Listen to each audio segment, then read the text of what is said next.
දරුවනේ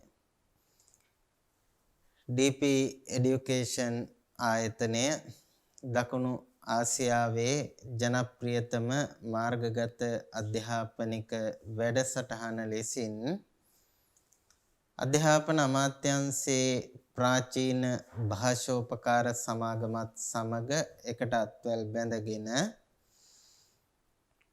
ප්‍රාචීන භාෂාවන්ගේ දියුණුව අභිවෘද්ධිය සේම ප්‍රාචීන විභාගාපේක්ෂකයන්ගේ පහසුව සුබ සිද්ධිය අපේක්ෂා කරමින් DP ප්‍රාචීන අධ්‍යාපනය මාර්ගගත අධ්‍යාපනික වැඩසටහන ඔබ වෙත ගෙන එනු ලබනවා. එම වැඩසටහනට සමගාමීව ප්‍රාචීන පණ්ඩිත අවසාන උපාධි පරීක්ෂණයෙහි පාලි විෂය 3 වන ප්‍රශ්න පත්‍රයට අදාළ පාලි සාහිත්‍ය ඉතිහාසය සඳහා ඉදිරිපත් කරන පාඩම් මාලාවේ 90 වන පාඩමයි අද දවසේ ආරම්භ කරන්නට සූදානම් වෙන්නේ. අපේ පාඩම් මාලාවත් එක්ක එකතු වන අපේ හාමුදුරුවරු මෙහෙණින් වහන්සේලා වගේම දරුවෝ කවුරුත් දන්නවා මේ පාඩම් මාලාව ඇතුලේ අපි පාලි සාහිත්‍යයට සම්බන්ධ නොයෙක් අනු සාහිත්‍යයන් පිළිබඳව විෂය නිර්දේශයට අනුගත වෙමින් කරුණු කාරණා කතා කරන බව සාකච්ඡා කරන බව ඒ යටතේ මේ දක්වා අපේ පාඩම් මාලාව තුලදී අපි පාලි ත්‍රිපිටක සාහිත්‍යය හෙවත් දේශනා පාළිය ඒ වගේම පාලි ටීකා සාහිත්‍යය හෙවත් ටීකා පාළිය පිළිබඳවත් ඒ වගේම ප්‍රකරණ පාළිය එහෙම නැත්නම් පාලි ප්‍රකරණ ග්‍රන්ථ පිළිබඳවත් අපේ විෂය නිර්දේශය තුළ ඉදිරිපත් කරලා තියෙන සීමා යටතේ අධ්‍යයනයේහි නිරත වුණා. අද දවසේදී අපි අපේක්ෂා කරන්නේ බලාපොරොත්තු වෙන්නේ එහි දිගුවක් විදිහට තවත් අලුත් කරුණකට ඔබේ අවධානය යොමු කරන්න. ඉතින් මූලික වශයෙන් ගත්තහම අපේ විෂය නිර්දේශය අපිට දීලා තියෙන කාරණා 4ක්. එහෙම නැත්නම් මේ පාලි සාහිත්‍යයට අදාළ සීමාවන් 4ක් පිළිබඳව ස්තර 4ක් පිළිබඳව තොරතුරු අධ්‍යයනය කළ යුතුව පවතිනවා. දේශනා පාළිය, ටීකා පාළිය, ප්‍රකරණ පාළිය සහ ඉන් අනතුරු අපිට මාතෘකාවක් ලබා දීලා තියෙනවා පාලි පද්‍ය කෘති සහ වෙනත් ග්‍රන්ථ කියලා. කොට මේ යටතේ දෙන විස්තරයේදී සඳහන් කරනවා පාලි භාෂාවෙන් රචනා වූ පද්‍ය කෘති පිළිබඳවත් ව්‍යාකරණාදී වෙනත් ග්‍රන්ථ පිළිබඳවත් විචාරාත්මක දැනුමක් අපේක්ෂිතයි කියලා විෂය නිර්දේශය තුල සඳහන් කරලා තියෙනවා. එලෙසින් විෂය නිර්දේශයේ සඳහන් වුවත් මේ කියන සීමාව ඇතුලේ අන්තර්ගත විය යුතු තොරතුරු ප්‍රමාණය අතිශයින්ම විශාලයි. කියන්නේ දැන් ඔය පද්‍ය ග්‍රන්ථ සහ වෙනත් කෘති කියලා කියපුවාම අපි මේ දක්වා කතා කරපු තොරතුරු වලට සමානම තොරතුරු ප්‍රමාණයක් ඔය කියන මාතෘකාව ඇතුලේ ඇතුළත් වෙලා තියෙනවා. දැන් පද්‍ය ග්‍රන්ථ ගත්තාම පද්‍ය ග්‍රන්ථ නොඑක් විදිහට රචනා වෙච්ච පද්‍ය ග්‍රන්ථ රාශියක් පාලි සාහිත්‍යයේ ඇතුලේ අන්තර්ගත වෙලා තියෙනවා, ඇතුළත් වෙලා තියෙනවා. වගේම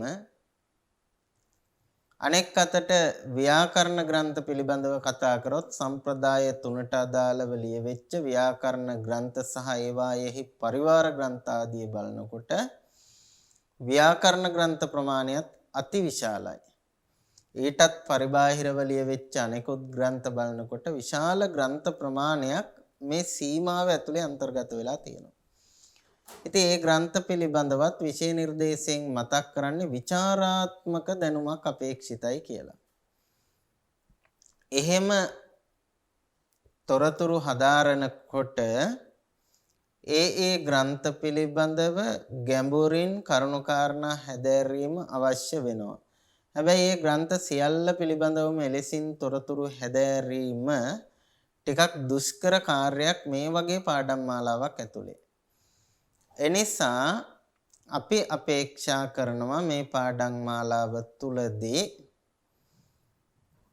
ඔය කියපු සීමාව ඇතුලේ තියෙන නැත්නම් ඔය කියපු ස්තරයට අයත් වන ග්‍රන්ථ සමූහය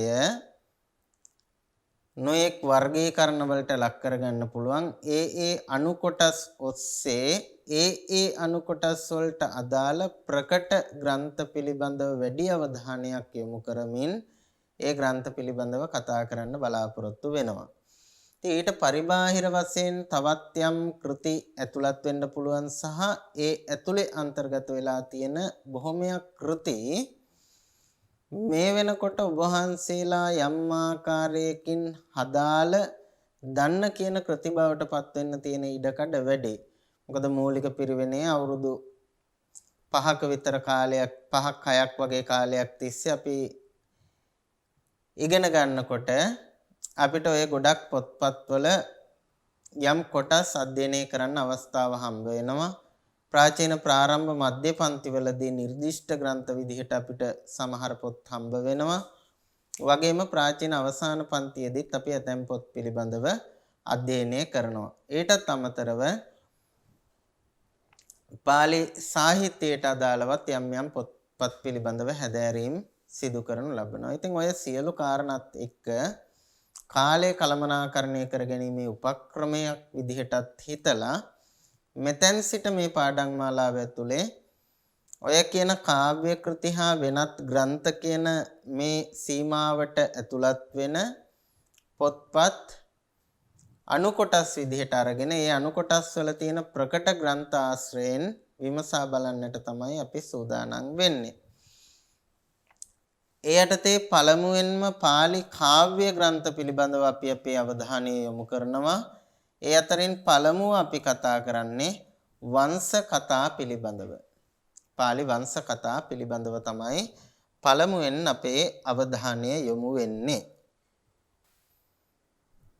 මේ වංශ කතා කියන මාතෘකාව ගත්තොත් මේක මම හිතන්නේ නැහැ අපේ ප්‍රාචීන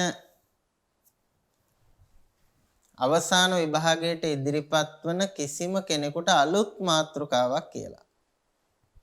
කිසිම කෙනෙකුට මේක අලුත් මාතෘකාවක් වෙන්න විදිහක් නැහැ.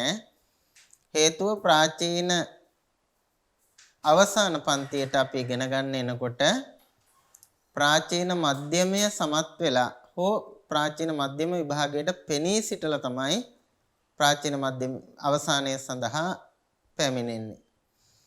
ප්‍රාචීන මධ්‍යම පන්තියේදී අපි පාලි ථූප වංශය හදාරනවා.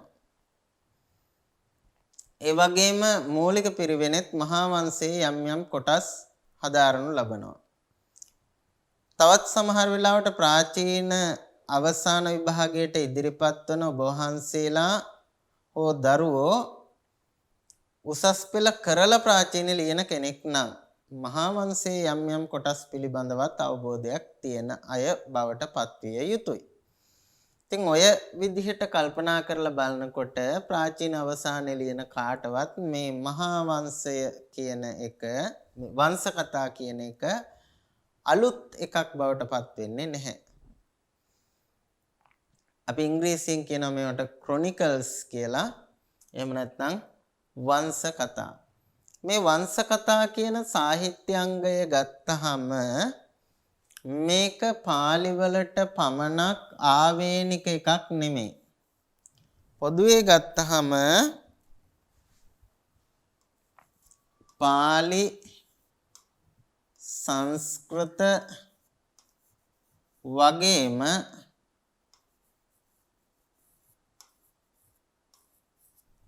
සිංහල කියන මේ භාෂා ත්‍රයේම සාහිත්‍යයන් තුල අපිට මේ වංශ කතා දකින්න පුළුවන්. හැබැයි ඉතින් පාලි වංශ කතාවල පුංචි වෙනසක් තියෙනවා. ඒකත් මේ ගමම කියන්නම් මේ පාලි වංශ කතාවල පොඩි වෙනසක් නෙමෙයි ලොකු වෙනස්කම් ගොඩක් තියෙනවා. මම මේ කියන කාරණේ ඒවට සම්බන්ධ එකක් නෙමෙයි. ඒවා අපි ඉස්සරහට කතා කරනවා. හොඳට මතක තියාගන්න පාලි විෂයට අදාළව වංශ කතා ගැන කතා කරනකොට ඒ වංශ කතාවල සයන්න මෙන්න මේක වෙන්න ඕනේ. මේක ප්‍රාචීන අවසානට කියන්න ඕනේ එකක් නෙමෙයි. නමුත් සමහර අය වරද්දන නිසා මතක් කරේ. පාලි වංශ කතාවල සයන්න මේක වෙන්නම ඕන. මහා වංශය කියනකොට වෙන එකක් ලිව්වොත් වැරදි. සිංහල මහා වංශය කියලා ලියනකොට හරි ගායන සයන්න, තාලුජ සයන්න. නමුත් දීප වංශය, මහා වංශය, තූප වංශය පාලි වලට අදාළව මම මේ කියන්නේ තූප වංශය, බෝධි වංශය ඔය ඕනිම වංශ කියන තැනකදී සයන්න මේක වෙන්න ඕනේ. හේතුව පාලියේ තියෙන සයනු එකයි. ඒක පාලි විෂය ඇතුලේ අපි වංශ කතා ගැන කතා කරනකොට තියෙන විශේෂත්වයක්. ඉතින් සමහර කෙනෙකුට හිතෙන්නත් පුළුවන් මම මෙතනත් මේ වංශ කතා කියලා මෙහෙම දීලා තියෙනකොට ඇයි මේ වංශ කතා කියලා මෙහෙම ලියලා තියෙන්නේ? වංශ කතා කියලා මෙහෙම ලියන්න බැයිද කියලා.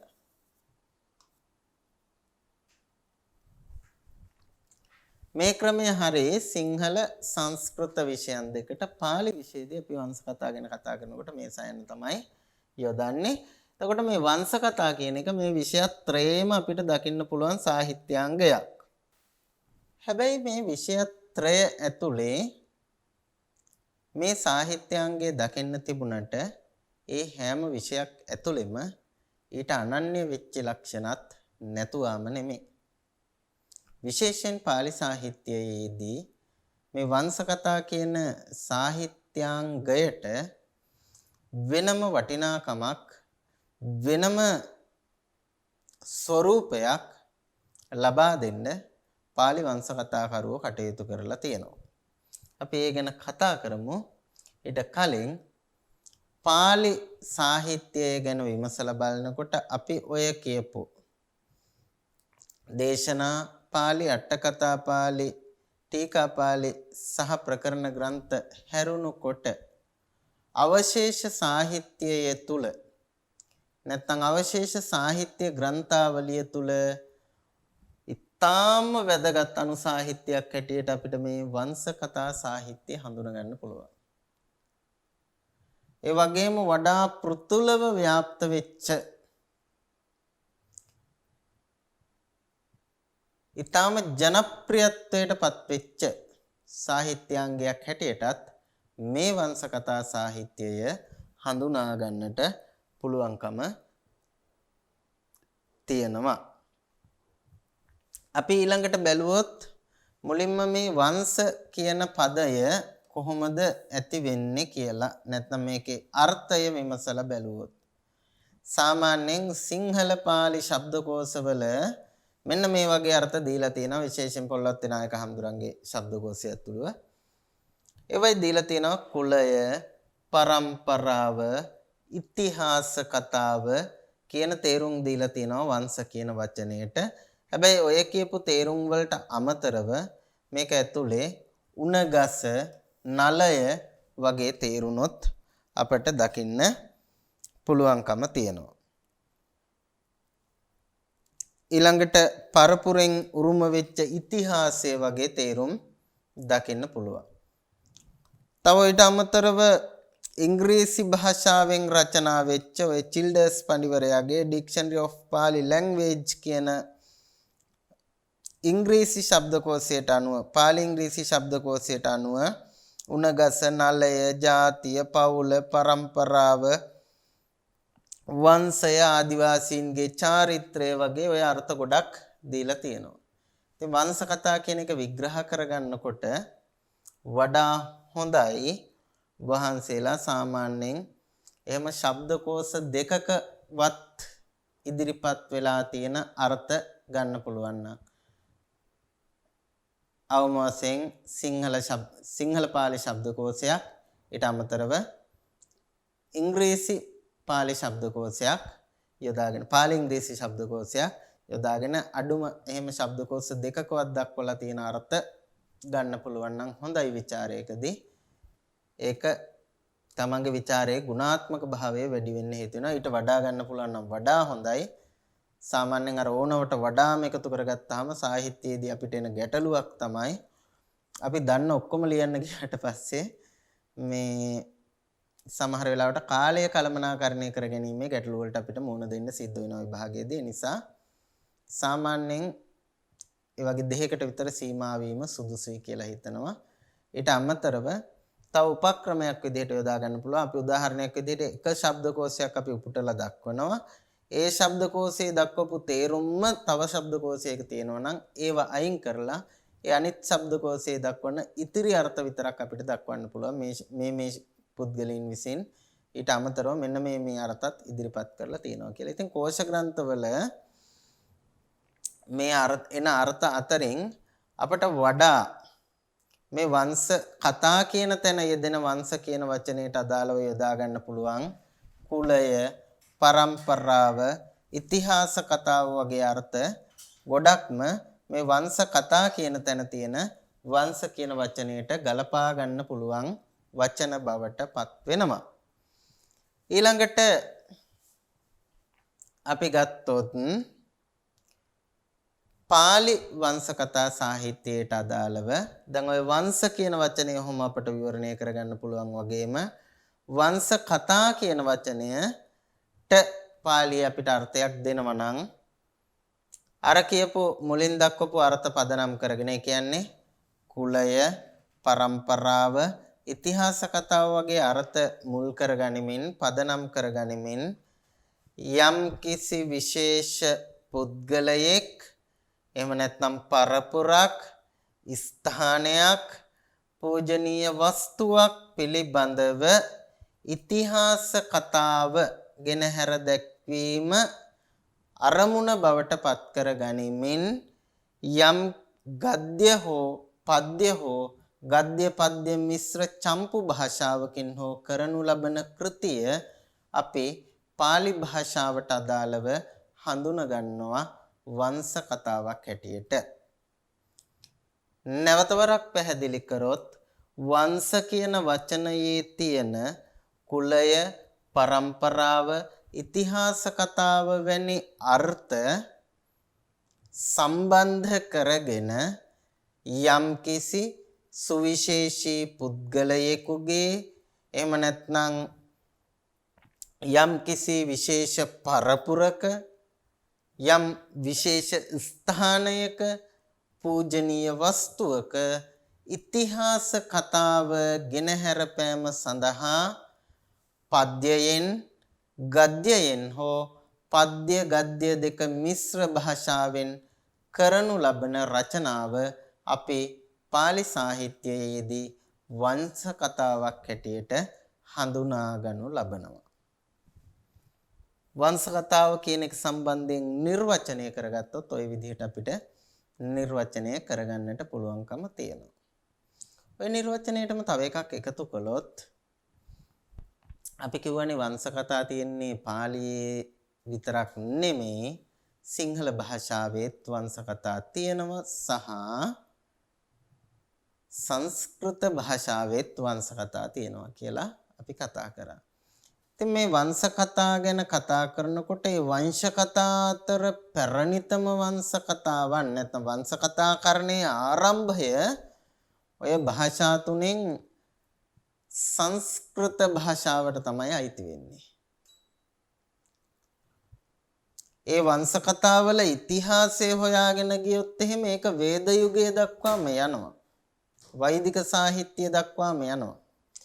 එතකොට වෛදික සාහිත්‍යයේ පවතින සාධක මත පදනම්ව පසුකාලීනව බිහි වෙන වීර කාව්‍ය ඔස්සේ සංවර්ධනයටපත් වෙලා එයින් යම් ප්‍රසිද්ධ රජ පරම්පරාවන් ප්‍රසිද්ධ පුද්ගල චරිත ඔවුන්ගේ තිබුණ යුධමය ශක්තියින් වීරත්වය ආදිය පිළිබඳව වර්ණනා කිරීම සඳහා සංස්කෘත භාෂාවෙන් වංශ කතා රචනා වෙලා තියෙනවා.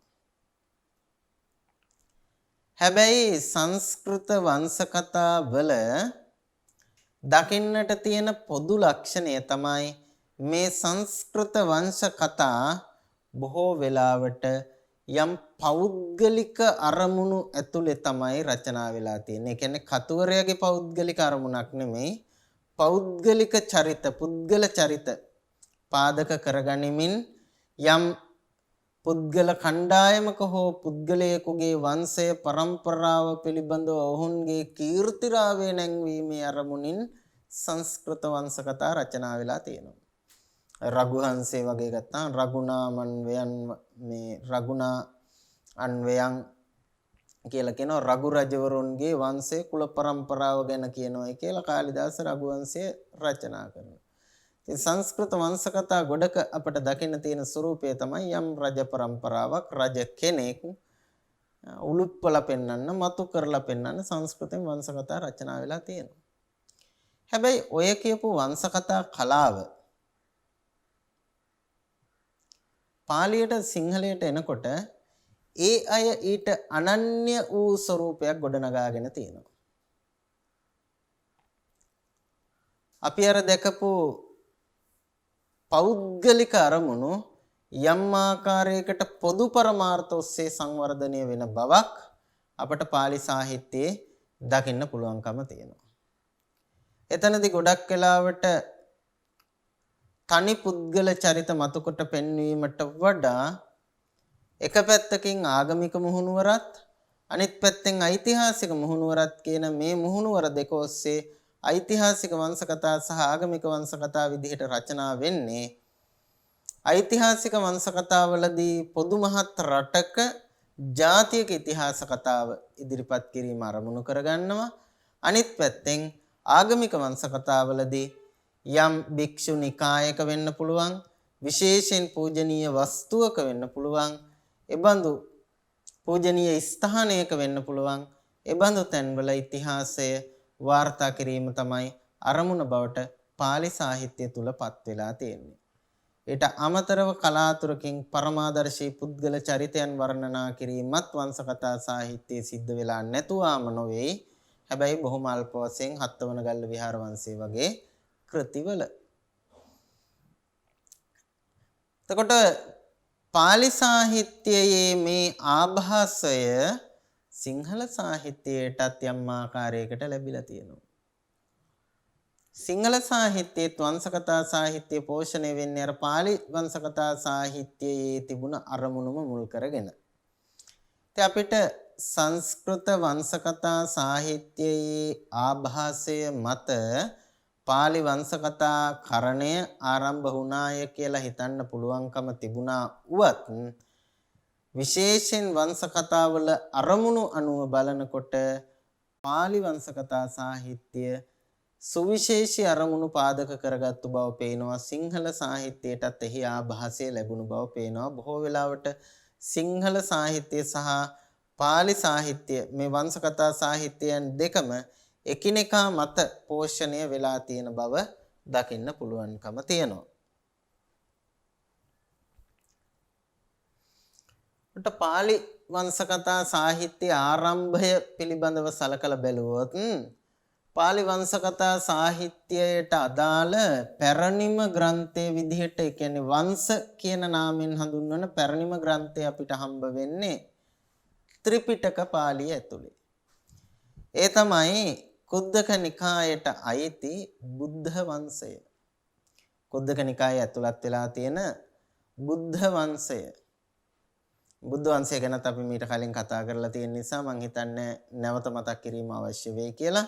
ඉතින් බුදුවරුන්ගේ වංශ කතාව බුදුරු එක නමකගේ දෙනමකගේ නෙමෙයි බුදුරු 24 නමකගේ මගේ මතක හැටියට අපි මේ පාඩමේදී කතා කරායි පිළිබඳව. කට අදාළ ඒ බුදුවරුන්ට අදාළ මූලික තොරතුරු පිළිබඳව වාර්තා වෙලා තියෙන නිසා එය බුද්ධ වංශය හැටියට නම් කරලා තිබෙනවා. ඔට බුද්ධ වංශය තමයි වංශ කියන නාමයෙන් හඳුන්වන පැරණිම ග්‍රන්ථය විදිහට පාලි සාහිත්‍යය ඇතුළේ අපිට හඳුන ගන්න පුළුවන් වෙන්නේ. නමුත් ඒක වංශ කතා සාහිත්‍යයට අපි ඇතුළත් කරගන්නේ නැහැ. මොකද ත්‍රිපිටක සාහිත්‍යයේ අන්තර්ගත වෙලා තියෙන නිසා.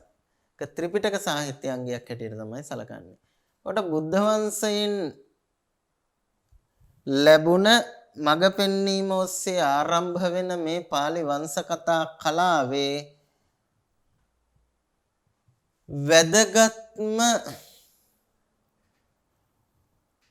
පියවරයන් දෙකක් විදිහට හඳුනගන්න පුළුවන් දීප වංශය සහ මහා වංශය.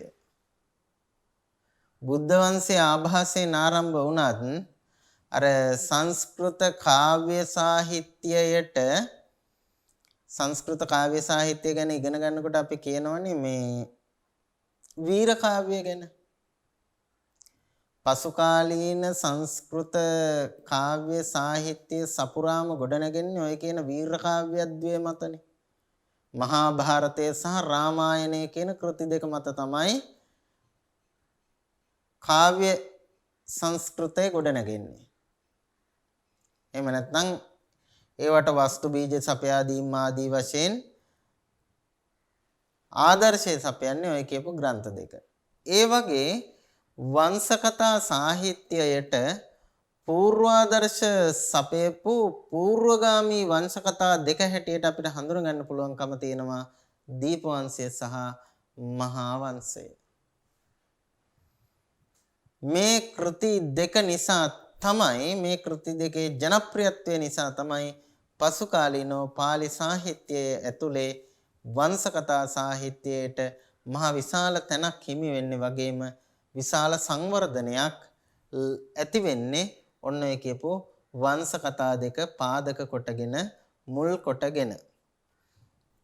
කොහොම නමුත් වර්තමානයේ පාලි වංශ කතා සාහිත්‍ය විමසා බලන අපට පෙනෙන කාරණය තමයි මේ පාලි වංශ කතා සාහිත්‍ය වඩාත් විස්තෘත ප්‍රශස්ත අනු සාහිත්‍යයක් බවට අද වෙනකොට පත් වෙලා තියෙනවා.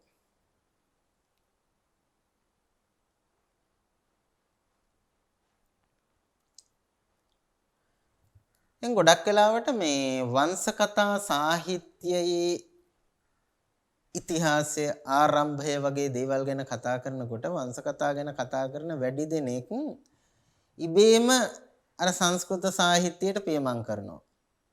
ඒක සාමාන්‍යයෙන් ස්වභාවිකයි. අපි පාලි සාහිත්‍යය හරි සිංහල සාහිත්‍යය හරි තියෙන මොනවා හරි දෙයක් ගැන කතා කරනකොට නිකම්ම අයගේ අවධානය සංස්කෘත සාහිත්‍යයට යොමු වෙනවා. ඉතින් වංශ කතා ගැන කතා කරනකොටත් ඕකෙන් මිදෙන්න බෑ. සංස්කෘත වංශ කතා සාහිත්‍යය පාලි වංශ කතා සාහිත්‍යය සඳහා පදනම් වුණාය. නැත්නම් සංස්කෘත වංශ කතා සාහිත්‍ය අනුකරණය කරමින් තමයි පාලි වංශ කතා සාහිත්‍ය නිර්මාණය වුණේ වගේ කතන්දරයක් කෙනෙකුට කියන්න පුළුවන්. හේතුව පාලි වංශ කතා සාහිත්‍ය ආරම්භ වෙන්නේ සංස්කෘත වංශ කතා සාහිත්‍යයෙන් පසුව නිසා. කෙනෙකුට කරුණු ඉදිරිපත් කරන්න පුළුවන් සංස්කෘත වංශ කතා සාහිත්‍ය ආභාසය ලැබුණාය කියලා. ඉතින් සංස්කෘත වංශ කතා සාහිත්‍යයෙන් පාලි වංශ කතා වලට කිසිම ආභාසයක් ලැබුණේ නැහැ කියලා අපිට කියන්න බෑ. එහෙම කිව්වොත් ඒක වැරදි. යම් ආදර්ශයන් සංස්කෘත වංශ කතා සාහිත්‍යයෙන් පාලි සාහිත්‍යයට ලැබුණා කියන එක අපට පිළිගන්න සිද්ධ වෙනවා. හැබැයි එහෙම ආභාසයක් ලැබුණා වුවත් පාලි සාහිත්‍ය ඇතුලේ වංශ කතා සාහිත්‍යයක් ආරම්භ වෙලා ඒක සංවර්ධනය වෙන්න පටන් ගත්තයින් පස්සේ පාලි වංශ කතා සාහිත්‍ය වෙනම ගමනක් ගිහිල්ලා තියෙනවා කියන එක කාටත් පිළිගන්න සිද්ධ වෙනවා. එහෙම නැත්නම් තව ක්‍රමයකට කියනවා නම් පාලි වංශ කතා සාහිත්‍ය ඇතුලේ ඊටම අනන්‍ය වූ සුවිශේෂී ලක්ෂණ සමූහයක් තියෙනවා කියන එක අපට පිළිගන්න වෙනවා. මොනවද ඒ කියපු ලක්ෂණ? මම අර කලිනුත් මතක් කළා. දැන් සංස්කෘත සාහිත්‍යයේ බලනකොට ඒ සංස්කෘත සාහිත්‍යය ඇතුලේ වංශ කතා වලින් කෙරලා තියෙන්නේ යම් ප්‍රසිද්ධ රජ પરම්පරාවක් හෝ වෙනත් ප්‍රසිද්ධ පුද්ගලයෙක් වර්ණනා කිරීමනි කරලා තියෙන්නේ. පාලි වංශ කතා සාහිත්‍යයට එනකොට ඊට වඩා මේ පොදු විදිහට හිතලා තියෙනවා. දැන් අර සිංහල සාහිත්‍ය අපිට දකින්න ලැබෙන සංදේශ සාහිත්‍ය වගේ. සංස්කෘත සාහිත්‍ය සංදේශ සාහිත්‍ය යොදාගන්නේ ප්‍රේමයෙන් තමන්ගේ ප්‍රේමිනියගෙන් වෙන් වෙලා ගියපු ප්‍රේමවන්තයා තමන්ගේ තියෙන විරහව දැනුම් දෙන්න වලාකුලේ යවන පණිවිඩයක් විදිහට මේ සංදේශය යවුවාය කියලා මේඝදූතේ කියනවා. ඒක අතිශය පෞද්ගලික අත්දැකීමක්, පෞද්ගලික කාරණාවක්. හැබැයි සිංහල සාහිත්‍යයට එනකොට එහෙම නැහැ. සිංහල සාහිත්‍යයේ සංදේශ සාහිත්‍ය කියලා කියන්නේ යම් රටට බලපාන පොදුවේ සමූහයට බලපාන කරුණු දෙසා එක්ක රටට සෙත් පතලා නැත්නම් රජතුමාට සෙත් පතලා එක්ක රජබිසවට පුතෙක් පතලා රජබිසවට පුතෙක් ප්‍රාර්ථනා කරනවා කියන එක පෞද්ගලික කාරණාවක් වෙන්නේ නැහැ. හේතුව ඒ රජතුමාගේ පුතා කියන එක්කෙනාගෙන් සංකේතවත් කරන්නේ රාජ්‍යත්වයේ අනාගතය.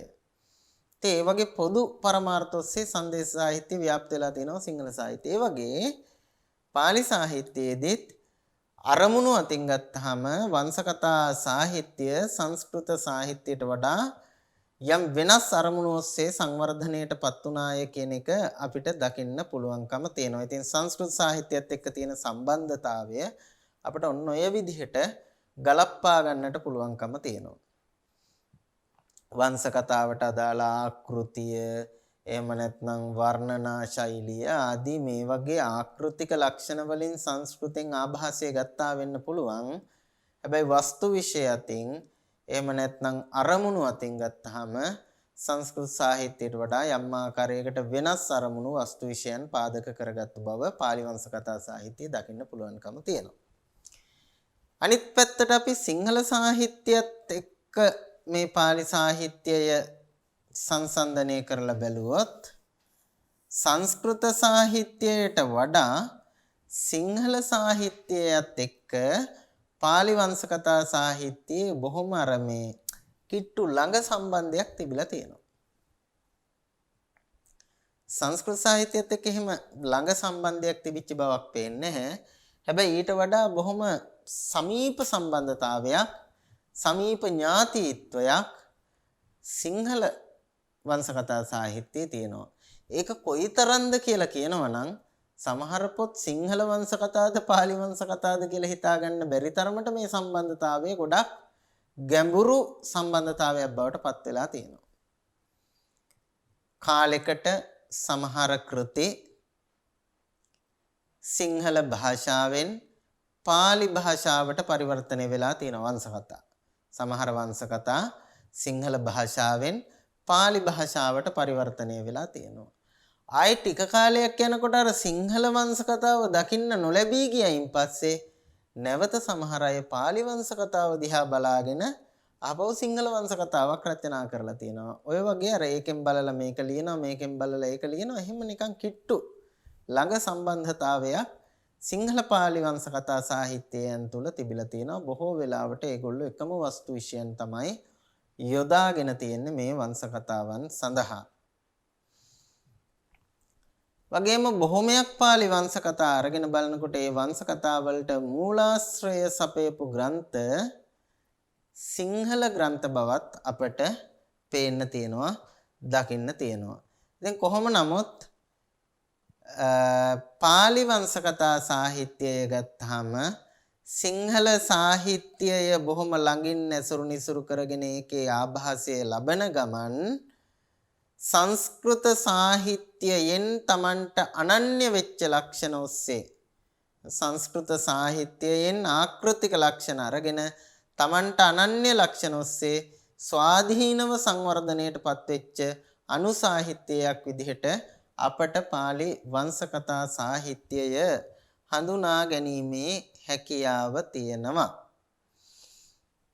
මූලිකව වංශකථා සාහිත්‍යයේ ප්‍රභවය සහ වංශකථා නිර්වචනය කර ගැනීමට අදාළව ওই කාරණා ටික තමයි අපිට කතා කරන්න තියෙන්නේ.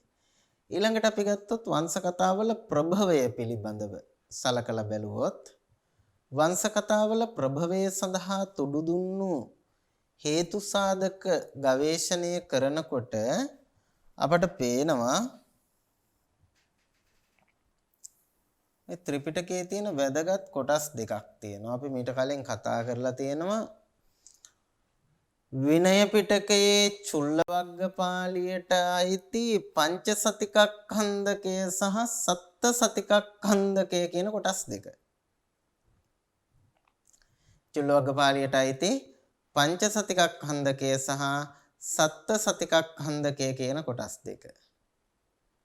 කෙනෙකුට හිතෙන්න පුළුවන් පංචසතිකක්ඛන්දකය සත්ත්‍සතිකක්ඛන්දකය කියන දෙකත් එක්ක වංශ කතාවල මොකද්ද තියෙන සම්බන්ධය කියලා. සම්බන්ධය මෙහිමයි.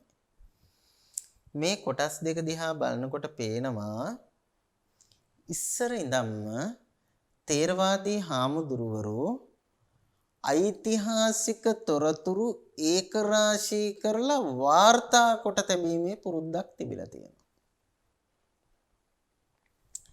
තේරවාදී හාමුදුරුවරුන්ගේ පුරුද්දක් බවට පත් වෙලා තියෙනවා ඉතිහාසගත තොරතුරු එක්රැස් කොට වාර්තා කොට තැබීම. ඒකට හොඳම උදාහරණ දෙකක් තමයි පංචසතිකක්ඛන්දකය සහ සත්ත්‍සතිකක්ඛන්දකය. පළවෙනි ධර්ම සංගායනාව සිදු වුණු ආකාරය පිළිබඳව තොරතුරු ඒකරාශී කරලා සංක්ෂිප්ත වාර්තාවක් විදිහට රිපෝට් එකක් විදිහට ඒක ඇතුළත් කරා විනය පිටකේ පංචසතිකක්ඛන්දකයේ විදිහට. දෙවනි ධර්ම සංගායනාව පිළිබඳව සංක්ෂිප්ත වාර්තාව තමයි සත්ත්‍සතිකක්ඛන්දකය. මේ දෙකම තේරවාදීන් තමන් විසින් මේ තොරතුරු සංක්ෂිප්තව සංග්‍රහ කරලා තමන්ගේ ත්‍රිපිටකය තුල බහා තැබීමෙන් පැහැදිලි වෙන්නේ කෙතරම් අභිරුචියක් ඔවුන් තුල පැවතුනාද ඓතිහාසික ප්‍රවෘත්තීන් ගොනු කොට ආරක්ෂා කර ගැනීම විශේෂයි කියන කාරණාව. ඓතිහාසික තොරතුරු එක්රැස් කරලා යම් තැන්වල වාර්තා කොට තැබීම ඉදිරියට පවත්වාගෙන යාම තේරවාදීන් බොහොම අභිරුචියෙන් කරපු දෙයක් කියන එක පැහැදිලි වෙනවා.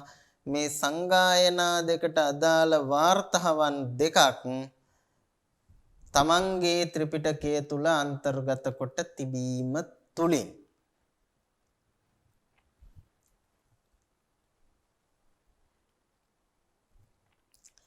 ඉතින් ඒකෙම දිගුවක් අපිට දකින්න ලැබෙනවා මහින්දාගමනයෙන් පස්සෙත්. මිහිඳු හාමුදුරුවෝ ලංකාවට වැඩියයින් පස්සේ ලංකාවේ වැඩ ඉඳපු තේරවාදී හාමුදුරුවරුත් මේ ක්‍රමයම ප්‍රිය කළා. එනිසා උන්වහන්සේලාත් මේ රටට ශාසනයට සම්බන්ධ වැදගත් ඓතිහාසික කතා ප්‍රවෘත්තීන් ඒකරාශී කරලා ඒව ආරක්ෂා කරගෙන යාමේ යම් වැඩපිළිවෙලක් උන්වහන්සේලා තුල තිබිලා තියෙන බව වංශ කතාවල වගේම පාලි අට කතාවල එන තොරතුරු වලිනුත් පැහැදිලි වෙනවා. පාලි අට කතාවල සඳහන් වෙන මූලාශ්‍රයන් අතරත එහෙම නැත්නම් පැරණි හෙළටුවාවන් අතර අපිට දකින්න ලැබෙන එක අට කතාවක් සීහලට්ඨ කතා මහා වංශය. සීහලට්ඨ කතා මහා වංශය. ඒ වගේම දීපවංශට්ඨ කතාව කියන මෙන්න මේ අටුවා දෙක. සීහලට්ඨ කතා මහා වංශය දීපවංශට්ඨ කතාව කියන මේ කෘති දෙක ගත්තාම ඒ කෘති දෙකම රටේ ශාසනයේ ජාතියේ රට ජාතිය ශාසනය කියන මේ තුනේ ඉතිහාසයට අදාළ තොරතුරු සංග්‍රහ කරලා රැකගෙන ආපු පොත් විදිහට අපිට හඳුනගන්න පුළුවන්කම තියෙනවා.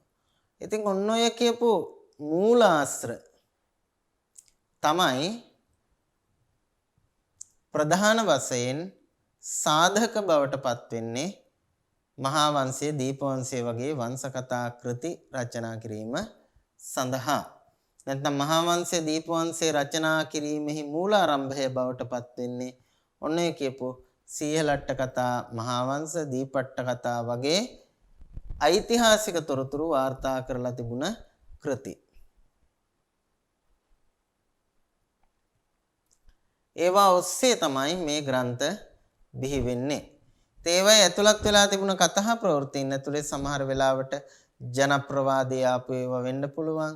එහෙම නැත්නම් යම් යම් පුද්ගලයන් එහෙම මෙහෙන් අහලා තිබුණ කතන්දර වෙන්න පුළුවන්. ඔය වගේ ගොඩාක් විදිහේ නොයේ ක්‍රම වලට ආපු තොරතුරු ඕවයි ඇතුළත් වෙලා තිනවා. ඒවා පාදක කොටගෙන තමයි ඔය මහා වංශ දීප වංශ වගේ කෘති පසුව රචනා වෙන්නේ.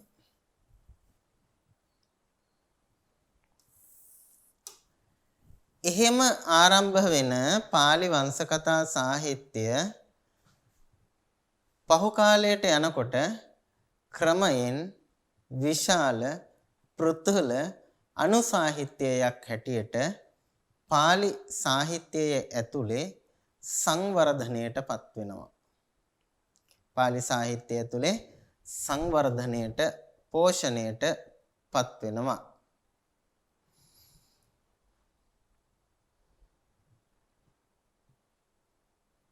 එලෙස පෝෂණය වීමේ ප්‍රතිඵලයක් හැටියට වර්තමානයේ වෙනකොට අපිට විශාල ග්‍රන්ථ සමූහයකින් යුක්ත වංශ කතා වලියක් pāli සාහිත්‍යය තුල දකින්න පුළුවන්.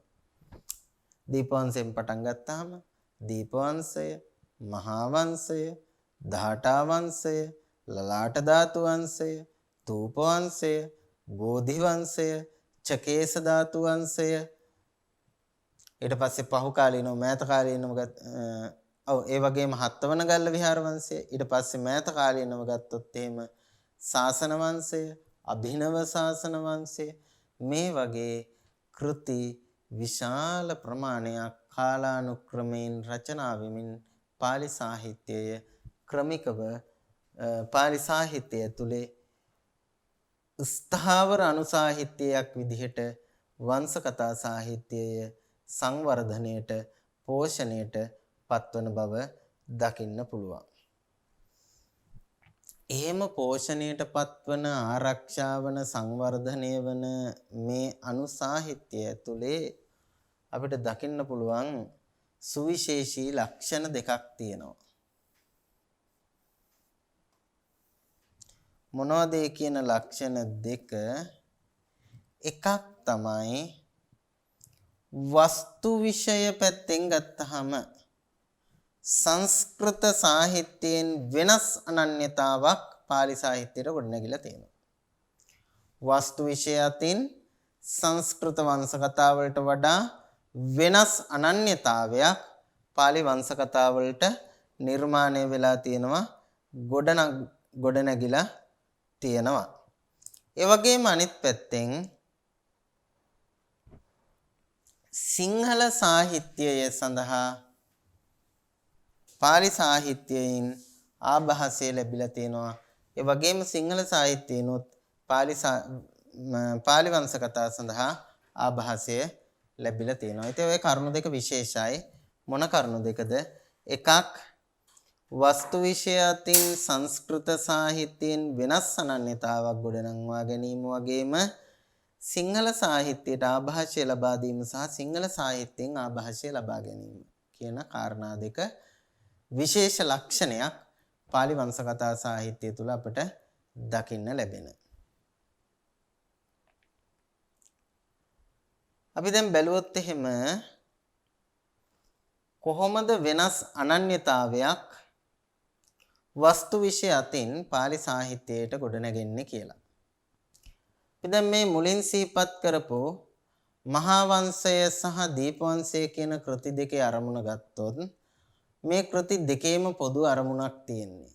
ඒ දෙකේම තියෙන පොදු එක අරමුණ තමයි ලංකාව කියන මේ රටේ ඉතිහාස කතාව ඉදිරිපත් කිරීම, මේ රටේ ජීවත් වන සිංහල කියන ජන වර්ගයාගේ ඉතිහාස කතාව වාර්තා කිරීම, ඒ වගේම මේ රටේ ඉඳපු ජනතාව බොහොම ආදරයෙන් ගෞරවයෙන් ආරක්ෂා කරගෙන ආපු සම්මා සම්බුද්ධ ශාසනයේ ඉතිහාස කතාව ගෙනහැර දැක්වීම කියන අරමුණු මුල් කරගෙන තමයි මහා වංශ දීප වංශ කියන වංශ කතා ද්වය රචනා වෙන්නේ.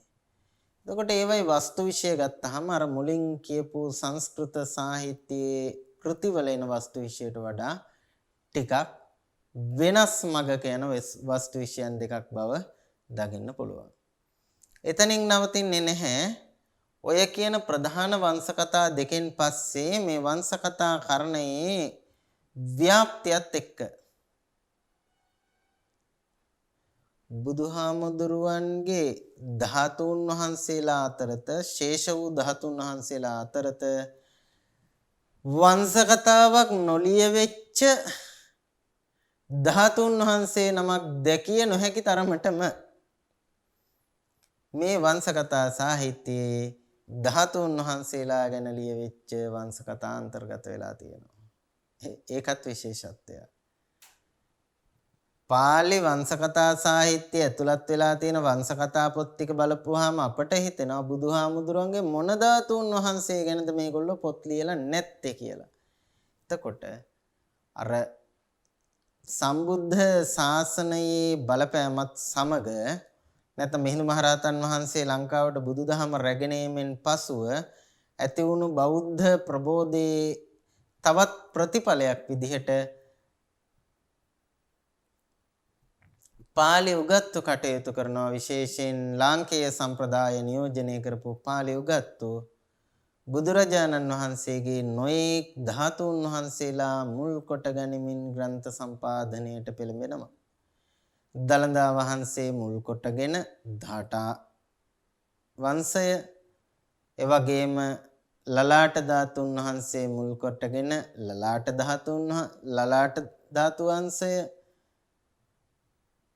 කේස ධාතුන් වහන්සේලා 6 නමක් මුල් කරගෙන චකේස ධාතු වංශය වගේ ධාතුන් වහන්සේලා මුල් කරගෙන ලියවෙච්ච ග්‍රන්ථ විශාල ප්‍රමාණයක් පාලි වංශ කතා සාහිත්‍යයේ ඇතුලේ අන්තර්ගත වෙලා තියෙනවා. ඒ විතරක් නෙමෙයි වස්තු විශේෂත්වය බලනකොට දැන් අපි කිව්වා ජාතික සාමයික නැත්නම් ජාතික ආගමික හා ජනතාවගේ ඉතිහාසය, රටේ ඉතිහාසය ඉදිරිපත් කිරීම, ඒ වගේම ධාතුන් වහන්සේලා ගැන තොරතුරු ඉදිරිපත් කිරීම පාදක කොටගත්තාය කියලා ඊට අමතරව තූප වංශය සහ බෝධි වංශය ගත්තාම බෞද්ධ ස්මාරක එහෙම නැත්නම් ස්ථාන හෝ ස්ථාන ආදී පිළිබඳව, ස්ථාන වස්තු ආදී පිළිබඳව, පූජනීය ස්ථාන පූජනීය වස්තු පිළිබඳව පාදක කොට ගනිමින් රචනා වෙච්ච වංශ කතා හැටියට ඒවා සලකන්න පුළුවන්කම තියෙනවා. ඉතින් මේ විදිහේ වස්තු විෂයයන් පැහැදිලි වෙනසක් අපිට දකින්න පුළුවන්. සහ ඊටත් අමතරව දැන් ওই ශාසන වංශය වගේ පොත්පත් ගත්තාම ඒවයි ඊටත් වඩා වෙනස්ම වස්තු විෂයක්. තමන් නියෝජනය කරන නිකායේ ඉතිහාසය ගැන හැර දැක්වීම සහ පොදුවේ ශාසනයේ ඉතිහාසය ගැන හැර දැක්වීම අරමුණු කොටගෙන තිබෙනවා. මෙන්න මේ වගේ ලක්ෂණත් එක්ක බලනකොට පාලි වංශ කතා සාහිත්‍යය තුළ වස්තු විෂය අතින් සංස්කෘතයෙන් වෙන් වූ ස්වාධීන මගක අදීන මාර්ගයක ගමන් කරපු බව දකින්න පුළුවන්කම තියෙනවා බොහෝ අවස්ථාවලදී. ඊළඟට ගත්තොත් සිංහල සාහිත්‍යයට ආභාසය ලබා දුන්නා කියන එක දෙපැත්තක් තියෙනවා. එකක් සිංහල සාහිත්‍ය ආභාසය ලබාගෙන තියෙනවා පාලි සාහිත්‍යයට මුල් යුගයේදී බහුල වශයෙන්. පසු කාලීනව එකී සිංහල ග්‍රන්ථ නෂ්ටප්‍රාය වෙනකොට සිංහල සාහිත්‍යනුත් ඒ ග්‍රන්ථ සඳහා පාලි සාහිත්‍යනුත් ඒ සිංහල ග්‍රන්ථ සඳහා නැවත ආභාසය ලැබිලා තියෙනවා. උදාහරණයක් විදිහට ගත්තාම මහා වංශයම ගන්නකො. මහා වංශය සඳහා වස්තු බීජ බවට පත් වෙන්නේ සීහලට්ට කතා මහා වංශය. හැබැයි ඒක පාදක කොටගෙන පාලි මහා වංශය ලියවෙනවා. පාලි මහා වංශය ලියවිලා කාලයක් යනකොට අර කියපු සීහලට්ට කතා මහා වංශය අපෙන් නෂ්ටප්‍රාය බවට පත් වෙනවා. අන්න ඊට පස්සේ නැවත පාලි වංශ කතාව සිංහලයට පරිවර්තනය කරනවා සිංහල මහා වංශය කියලා. ඒ වගේම අපි ඉපැරණි කෘතීන් ගත්තොත් දාඨා වංශයේන තොරතුරු වලින් පැහැදිලි වෙනවා දාඨා වංශය රචනා කරන්නේ එවකට පැවතුණු සිංහල දළදා වංශ කතාවක් ඇසුරු කොටගෙන වග. හැබැයි වර්තමානයේ අපට ඉබඳු දළදා වංශ කතාවක් දකින්න නොලැබෙන නිසා පසු කාලීනව නැවත පාලි දාඨා වංශය පාදක කොට ගැනීමෙන් කුරුණෑගල යුගයේදී දළදා සිරිත ලියවෙනවා.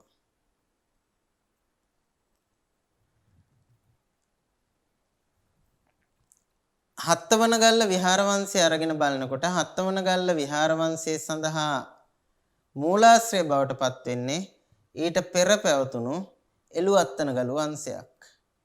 හැබැයි පාලි ග්‍රන්ථයේ රචනා වීමෙන් පස්සේ අර කියපු එළුවත්තනගලු වංශය අභාවයට යාමේ ප්‍රතිඵලය තමයි නැවත කලකට පසු පාලි ග්‍රන්ථයේ දිහා බලලා අලුතෙන් සිංහල භාෂාවෙන් අත්තනගලු වංශයක් රචනා වෙනවා. ඉතින් මේ වගේ අර මේ සිංහල සාහිත්‍යයත් එක්ක තියෙන සම්බන්ධතාවය හරි සමීප කිට්ටු අන්‍යෝන්‍ය සුහදත්වයෙන් යුක්ත සම්බන්ධතාවයක් විදිහට තමයි මේ වංශ කතා තුල සංවර්ධනය වෙලා තියෙන්නේ. නමුත් සංස්කෘත සාහිත්‍යයත් එක්ක එහෙම කිට්ටු ළඟ සම්බන්ධයක් දකින්න ලැබෙන්නේ නැහැ පාලි වංශ කතා සාහිත්‍යයේ සිංහල සාහිත්‍ය තරමට.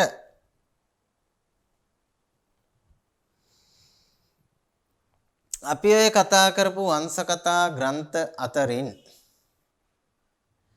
පැරණිතම වංශ කතා ග්‍රන්ථයසේ සම්භාවනාවට ගෞරවයට පාත්‍ර වෙන්නේ දීප වංශය. දීප වංශයට කලින් රචනා වෙච්ච බුද්ධ වංශය කියලා කෘතියක් තිබුණත් බුද්ධ වංශයේ ත්‍රිපිටක ග්‍රන්ථාවලියට ඇතුළත් වන නිසා සාමාන්‍යයෙන් උගත්තු පළවෙනි වංශ කතාව හැටියට පිළිගන්නේ මෙන්න මේ දීප වංශය.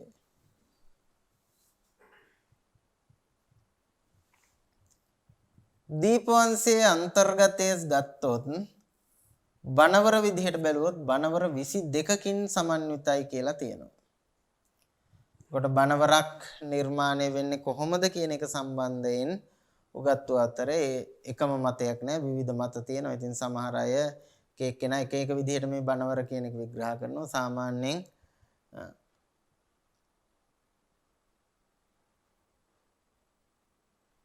බණවර කියන එක සම්බන්ධයෙන් අපි මීට පෙරත් කතා කරලා තියෙනවා. සාමාන්‍ය පිළිගැනීමක් තියෙනවා. ඊට අමතරව උගත්තු අතර ඒ සම්බන්ධයෙන් මතභේද ආදියත් අපට දකින්න ලැබෙනවා.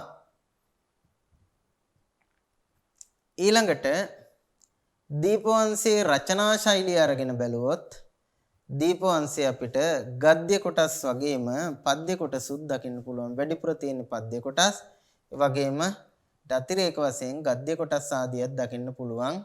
මේක චම්පු කාව්‍යයක්සේ පිළිගන්නේ නැහැ. නමුත් චම්පු ලක්ෂණ පිළිඹු කරන චම්පු ලක්ෂණ වලින් සමන්විත ග්‍රන්ථයක් හැටියට දීපවංශය අපට පිළිගන්න පුළුවන්. කොට දීපවංශයේ තියෙන වැදගත්කම තමයි ඓතිහාසික හා ශාසනික තොරතුරු විශාල ප්‍රමාණයක් දීපවංශය තුල අන්තර්ගත වෙලා තිබීම. වගේම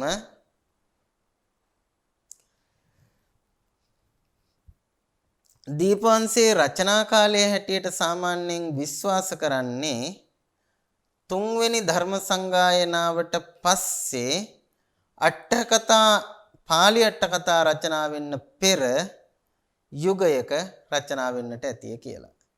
ඒ කියන්නේ අට්ඨකථා රචනා වෙන්නේ පස්වෙනි සියවසේ. එතකොට තුන්වෙනි ධර්ම සංගායනාව ක්‍රිස්තු පූර්ව 236 හෝ 37 වකවානුවේ.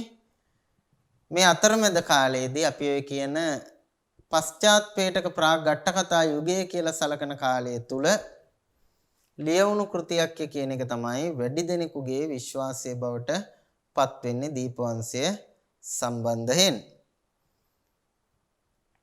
ඒ වගේම දීපවංශයේ කතුවරයා පිළිබඳව විමසා බලන්නට ගියොත් දීපවංශයේ කතුවරයා අපිට හම්බ වෙන්නේ නැහැ නාමිකව.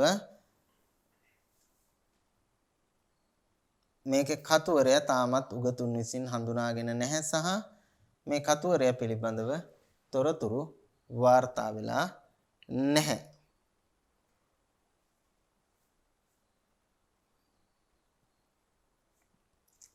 සාමාන්‍යයෙන් ඔය වංශ කතා ගැන පර්යේෂණ කරපු මහාචාර්ය මැන්දිස් රෝහණදීර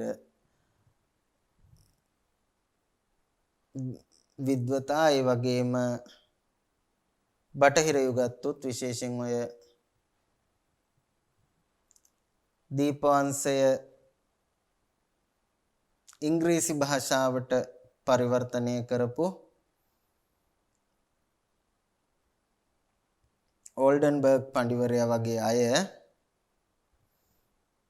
ඉදිරිපත් කරන අදහස තමයි සාමාන්‍යයෙන් ක්‍රිස්තු වර්ෂ පළවෙනි සියවසේදී විතර තමයි මේ දීපවංශය රචනා වෙන්නට ඇත්තේ කියලා. 1879 අවුරුද්දේ තමයි ඕල්ඩන්බර්ග් පඬිවරයා දීපවංශය ඉංග්‍රීසි භාෂාවට පරිවර්තනය කරනු ලබන්නේ.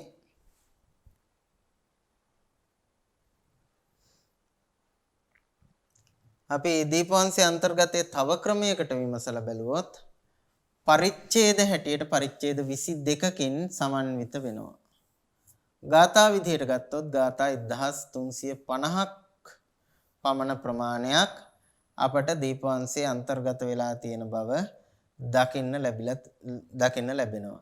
එතකොට දීපවංශයේ වාර්තා වෙන තොරතුරු දිහා බැලුවොත් බුදුහාමුදුරුවන්ගේ ත්‍රිවිධ ලංකා ගමනයන්ගෙන් පටන්ගෙන ඊට අතිරේක වශයෙන් සිදුහත් කුමාරයාගේ පරම්පරාව දැක්වීම ආදියක් දකින්න පුළුවන්.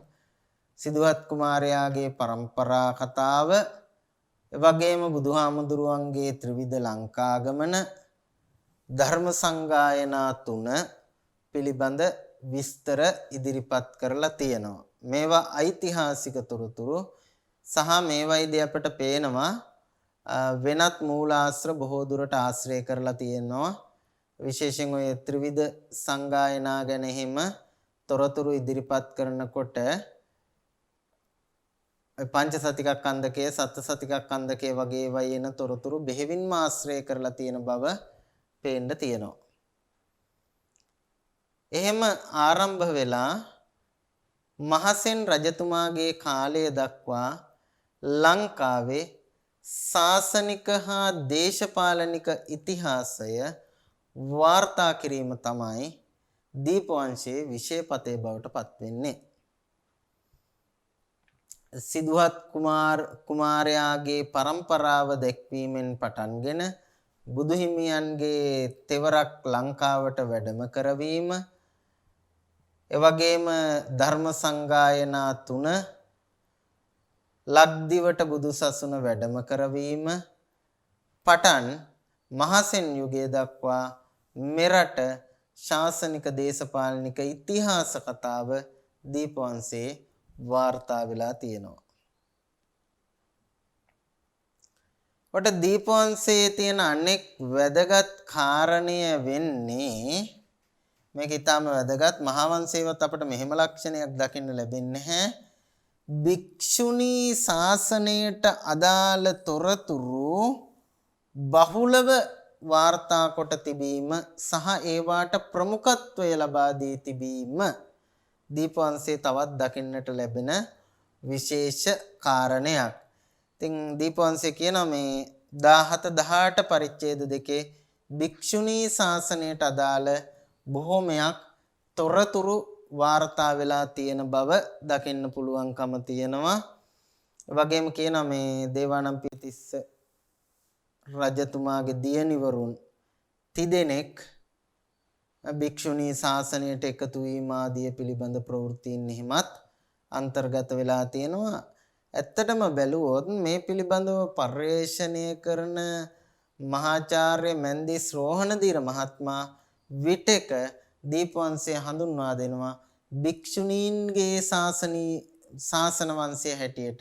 මොකද ඒ තරමටම භික්ෂුණීන් වහන්සේලා පිළිබඳ තොරතුරු වාර්තා කිරීමේ උනන්දුවක් දීපවංශය තුල දක්වලා තියෙනවා. දැන් ඉස්සෙල්ලා මම කිව්වා දීපවංශයේ කතුවරයා අඥාතයි කියලා. දීපවංශයේ කතුවරයා අඥාතයි කියලා. දීපවංශයේ කතුවරයා සම්බන්ධයෙන් උගතුන් වැඩි දෙනෙකුගේ අදහස මන්දිස් රෝහණදීර මහත්තයා එවැගේම ඕල්ඩන්බර්ග් මහත්තයා වගේ මේ ගොඩ දෙනෙක්ගේ අදහස බවට පත් වෙන්නේ මේක එක කතුවරයෙක්ගේ කෘතියක් නම් නෙමෙයි කියන එක. මේක එක කතුවරයෙක්ගේ කෘතියක් නම් නෙමෙයි. එහෙනම් මේක කතුවරු බොහෝ දෙනෙකු විසින් සම්පාදනය කළ කෘතියක් කියන එක තමයි වැඩි දෙනෙක්ගේ අදහස බවට පත් වෙන්නේ වැඩි පිරිසක් ඉදිරිපත් කරන්නේ බටහිර සහ මෙරට උගතුන් පෙරදිග අපරදිග වියතුන් අතරින් වැඩි දෙනෙක් ඉදිරිපත් කරන මතය තමයි ඒ විදිහට මේක ඒකකර්තෘක කෘතියක් නෙමෙයි කතෝරු බොහෝ දෙනෙක් විවිධ අවස්ථාවලදී මේකට කොටස් එකතු කරලා තියෙනවායි කියන එක.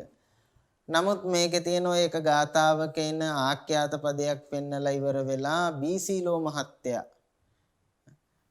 මහත්තයා කියන්නේ මේක ඒකකර්තෘක කෘතියක් වෙන්න ඕනේ කියලා. නමුත් ඒ මතය පිළිගන්නව අඩුයි. වැඩි දෙනෙක්ගේ අදහස තමයි මේක ඒකකර්තෘක කෘතියක් නෙමෙයි කතවරු ගොඩ දෙනෙක් එකතු වෙලා කරපු රචනාවක්. ඒ කියන්නේ කලින් කලට කෙනින් කෙනා මේකට කොටස් එකතු කරලා තියෙනවා කියලා ඒ බව තහවුරු කරන්න ඕන ඉදිරිපත් කරන මතයක් තමයි මේකේ භාෂා ලක්ෂණ අතින් අසමාන කොටස් ඕන තරම් දකින්න පුළුවන්.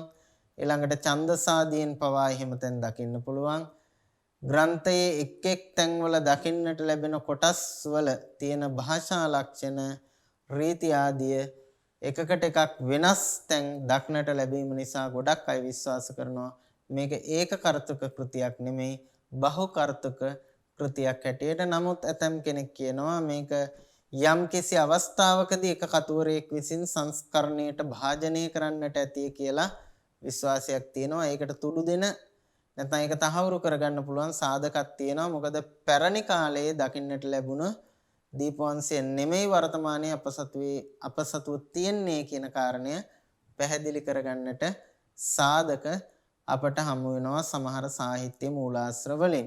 ඉතින් ඒක නිසා බොහෝ වෙලාවට අපට පිළිගන්න පුළුවන් අදහස තමයි අතරින් දීපවංශය කියලා කියන්නේ එක කතුවරයෙක්ගේ තනික් රචනාවකට වඩා කතුවරු විශාල ප්‍රමාණයක් අතින් වෙච්ච ක්‍රියාවක් යයි විශ්වාස කිරීම තමයි වඩා සුදුසු මතේ බවට පත් වෙන්නේ කර්තෘත්වය සම්බන්ධයෙන්. ඉතින් අපි ඒ ගැන තවදුරටත් දීර්ඝව කරුණු කතා බහක් කරමු අපේ ඉදිරි පාඩමකින්. නැවත ඒ පාඩමින් හමු වන තුරු අපි අද දවසේ සමුගන්නටයි සූදානම් වෙන්නේ. අපි ඊළඟ පාඩමේදී මේ දීපවංශය පිළිබඳව තව තොරතුරුත් ඒත් එක්කම අපේ අනෙක් වංශ කතාව වන මහා වංශය පිළිබඳව තොරතුරුත් සාකච්ඡා කිරීමේ අපේක්ෂාවෙන් අදට අපේ පාඩම මෙතකින් හමාර කරනවා. සියලු දෙනාටම තෙරුවන් සරණ ප්‍රාර්ථනා කරනවා. සප්පදානං ධම්මදානං කිනාති. සියලු දානයන්ට වඩා ධර්ම දානය උතුම් වන්නේය යන උතුම් බුදු වදන පසක් කරමින් ප්‍රාචීන අධ්‍යාපනය ලබන සුවහසක් හාමුදුරුවන් වහන්සේලාගේ මෙහෙණින් වහන්සේලාගේ සහ දුවා දරුවන්ගේ දහම් ඇස විවර කරමින් සම්බුද්ධ ශාසනයේ චිරස්ථිතිය උදෙසා ධම්මික ෆ්‍රසිලා පෙරේරා පදනම මගින් සිදු කෙරෙන මහංගු සමාජ සත්කාරයයි ඩීපී ප්‍රාචීන අධ්‍යාපනය